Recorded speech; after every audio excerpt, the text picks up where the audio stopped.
నిన్న జరిగినటువంటి సంఘటన మహిళ షాద్ నగర్ చూస్తే మా జిల్లాలో అతి దారుణం. ఈ 10 సంవత్సరాల్లో ఇటువంటి సంఘటన ఎప్పుడు వినలే.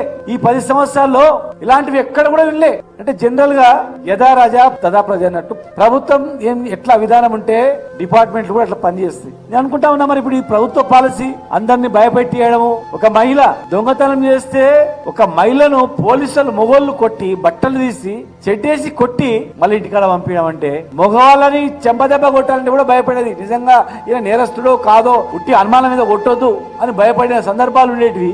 ఇవాళ ఏది నిర్ధారణ కాకముందు ఒప్పుకోవాలని చెప్పి ఒక మహిళను దళిత మహిళను ఇలా దళిత మహిళను బట్టలు ఊడదీసి కొట్టి ఇంటికి పంపించారు కొడుకు ముందరంటే దేశంలో ఎక్కడైనా ఉందా ఇలాంటి పరిస్థితి వ్యవస్థ?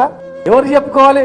పోలీసు చెప్పుకుని న్యాయం జరుగుతుంది. పోలీస్ స్టేషన్ పోవాలంటే ఇలా భయపడే పరిస్థితి వచ్చిందంటే ముఖ్యమంత్రి గారే దీనికి హోమ్ మినిస్టర్ గారు కూడా మరి లా అండ్ ఆర్డర్ పైన ముఖ్యంగా ఎవరైనా పెట్టుబడి పెట్టాలని తెలంగాణకు రావాలంటే